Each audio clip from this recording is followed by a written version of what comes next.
Assalamualaikum warahmatullahi wabarakatuh. Perkenalkan, nama saya Riko Novedo, NIM 200087334. Saya akan mempresentasikan tugas pengantar motorik. Yang pertama itu materinya konsep belajar motorik, yang kedua keterampilan gerak, dan yang ketiga proses terjadinya gerak dan struktur dasar. Yang pertama konsep belajar motorik. Pengertian belajar motorik.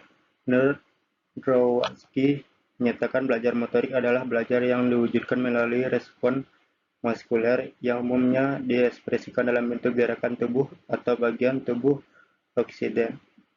Oksiden menyatakan belajar motorik adalah satu proses terjadinya perubahan yang bersifat tetap diam dalam perilaku motorik sebagai hasil dari latihan pengalaman.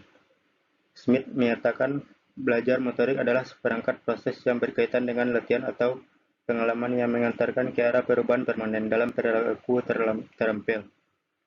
Smith menjelaskan tentang karakteristik belajar motorik sebagai berikut. 1. Belajar motorik merupakan serangkaian proses. 2. Belajar motorik menghasilkan kemampuan untuk merespon. 3. Belajar motorik tidak dapat diamati secara langsung. 4. Belajar motorik relatif permanen. 5. Belajar motorik adalah hasil karena hasil latihan. Yang keenam itu belajar motorik dapat menimbulkan efek negatif. Selanjutnya itu konsep belajar motorik. Konsep belajar motorik menurut cognitive field yaitu dari perspektif kognitif, belajar adalah perubahan dalam struktur mental seseorang yang memberikan kapasitas untuk menunjukkan perubahan perilaku. Struktur mental ini meliputi pengetahuan, keyakinan, keterampilan, harapan, dan mekanisme lain dalam si pembelajar. Yang B itu kognitisme, ditemukan dan dikembangkan oleh Edward L. Thorndike. Menurut Thorndike yang dikutip oleh Khadijah menjelaskan bahwa seluruh kegiatan belajar didasarkan pada jaringan asosiasi atau hubungan yang dibentuk antara stimulus dan respon. Yang kedua itu konsep belajar gerak. Cyril A. Coker, Motor Learning and Control for Practitioner. Belajar adalah satu proses yang dilibatkan dalam melakukan gerak dan penyaringan seleksi suatu keterampilan motorik tentang apa yang menjadi penghambat gerak tersebut.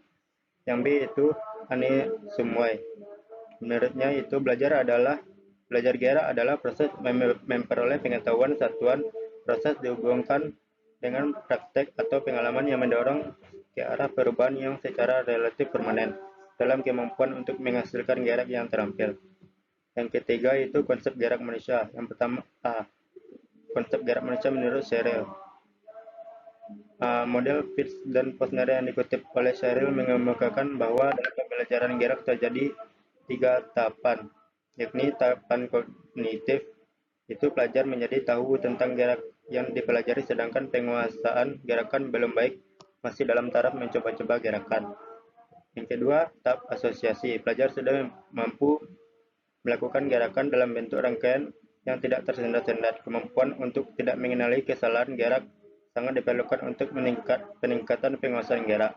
Yang ketiga itu tahap otomatis. Pelajar menguasai keterampilan gerak secara otomatis. Pelajar mampu melakukan gerakan keterampilan tanpa terpengaruh, walaupun pada saat melakukan gerakan pelajar harus memperhatikan hal-hal selain gerakan yang dilakukan. Yang B,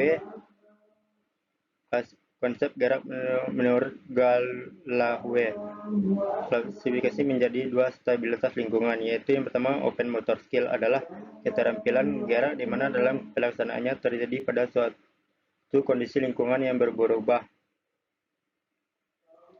Contohnya dan perilaku bergerak menyesuaikan dengan stimulus yang timbul dari lingkungan.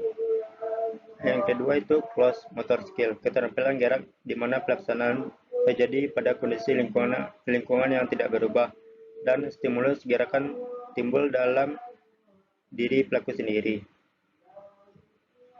Yang C, konsep gerakan menurut Anne Sumway.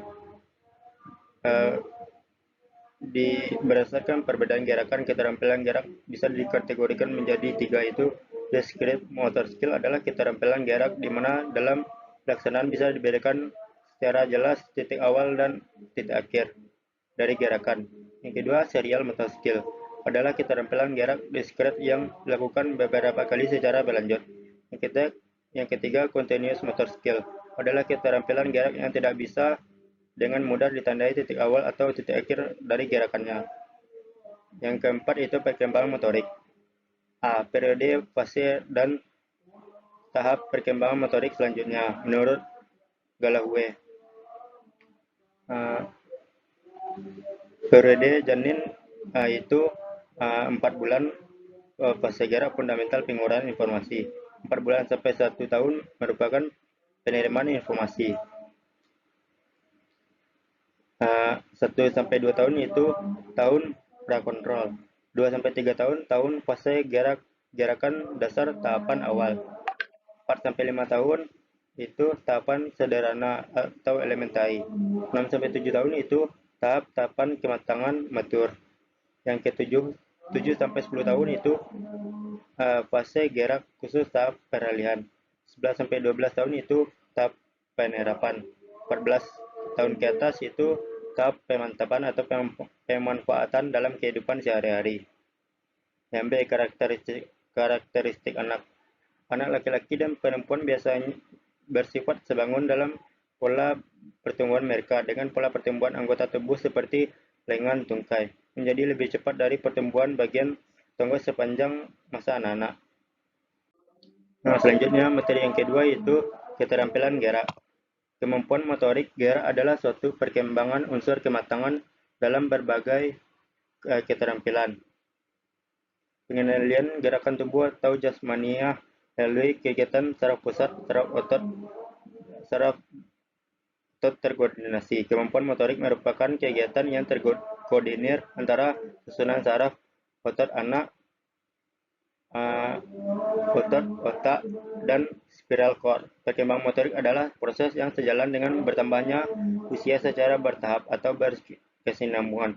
Jenis-jenis kemampuan motorik yang pertama menurut Makmun dan Saputra tahun 2000 itu kemampuan motorik terbagi menjadi 3 jenis. Yang pertama kemampuan lokomotor. Yang kedua kemampuan non lokomotor. Yang ketiga kemampuan manipulatif. Komponen yang selanjutnya itu komponen kemampuan motorik. Komponen kemampuan motorik seorang berbeda-beda tergantung pada banyaknya pengalaman melakukan gerakan yang dikuasainya. Menurut Motohir dan Gusril tahun 2004, beberapa unsur atau komponen dalam kemampuan motorik seseorang adalah sebagai berikut. Yang pertama, kekuatan, koordinasi, kecepatan, dan keseimbangan. Yang ketiga itu proses terjadinya gerak dan struktur dasar. Proses terjadinya gerak merupakan hal dasar yang harus dipahami di mana proses terjadinya gerak pada manusia dimulai dari stimulus atau S dilambangkan dengan S ke reseptor dilambangkan dengan R menuju otak dilambangkan dengan O. Dari otak ke saraf motorik atau efektor dilambangkan dengan E. Ke otot, tulang, dan sendi sehingga terjadinya gerak. Struktur yang berperan dalam pergerakan yaitu tulang, sendi, otot, dan susunan saraf. Proses terjadinya gerak pada manusia sangat bergantung dengan sistem alat gerak yang terdiri dari otot yang berperan sebagai alat gerak aktif yang berfungsi menggerakkan bagian-bagian tubuh, di mana total komposisi otot adalah 40% dari berat tubuh. Itu proses terjadinya itu dari pertama stimulus atau informasi atau input. Selanjutnya indera organ atau reseptor. Yang ketiga itu pengolahan dan analisis. Yang keempat itu aksi-aksi motorik atau output. Baiklah, sekian presentasi saya. Jika ada kata-kata yang salah, mohon dimaafkan. Wabillahi taufiq wal hidayah. Wassalamualaikum warahmatullahi wabarakatuh.